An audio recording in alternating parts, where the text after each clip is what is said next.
This shot is changing pickleball as we know it, not only at the professional level, but also the recreational level as well. The shot in question is the topspin tuna backhand dink. In this video, we're going to go into detail on 3 steps, how to work on this shot.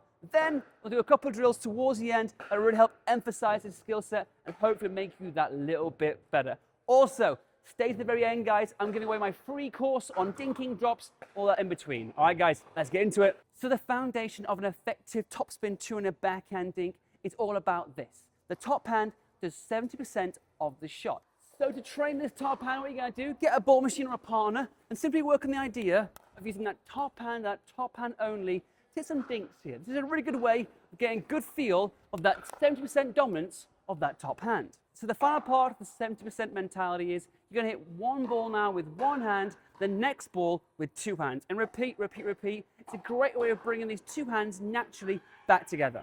The next key thing to a topspin tuna backhand dink, it's all about the 10 o'clock paddle position. Ryan Fu, who's a player on the PPA Tour, has absolutely mastered this position. And the main reason why I love this 10 o'clock technique, it takes your wrists out of the equation. As long as your grip is below the tip, you get a great deal of angle without any real great deal of risk. Final coaching section here, we're going to break it into 2 important parts. The first part is the movement to the ball, how I move to the ball. The next part is where we make contact after that movement. So the movement here, how it's going to work is that a lot of players, when they do this shot, they spend too much time crossing over their feet. You can see on the camera right now. What I want you guys to be thinking about is that you're moving like a crab. Kind of funny, but yes, think of the same mentality. Avoid crossing over your feet and keep yourself with a nice wide base. The next part here is all about contact point once you move towards the ball. I see so many players when they're doing this shot making contact outside of their left foot. Obviously vice versa if you're a lefty. Where you want to make contact, guys, is you make contact with the ball on the inside of your left foot. Because what it does, it gives you that nice bit of space to move into with your arms and not reach and break your wrist if you would do with contact on the outside of your heel. So we're now going to get into the drill section of this video. Guys, if you want to get better, you've got a drill. And this drill is called bingo ball. So bingo ball, very simple. It's a speed up drill whilst using that tuna backhand. So me and Nick here, we're going cross court. I'm always using my 2-hander. Nick can do what he likes. We're going to wait for the right ball, and then someone's going to shout bingo. Bingo basically means it's bingo. Speed up, and from that point on, player point out. Here's a few examples now of that drill. That was a bingo. Bingo.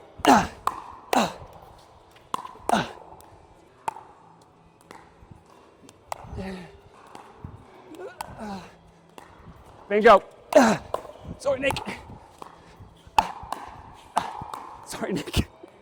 All right, our final drill of the day is called Bully Me. It's a fantastic drill. It's fast-paced, quick action, and really good for working on maneuvering a player around the kitchen with a tuna backhand topspin dink. All right, let's get into it. So how Bully Me works is one person's the bully, they're in the half court, the victim is in the full court. I'm going to bully Nick around the kitchen, making him move. I can only hit my tuna backhand, whilst Nick can do anything he likes, but he must keep it in my half of the court. Here we go. And play it out here. So always turn it back into me, making Nick move. Around the kitchen, I'm going to pull around the kitchen, make it unpredictable, and throw him wide using all the things he worked on earlier in our last video. And eventually, the bully will tire out the victim. The point is enough exposed, they win the point, just like that.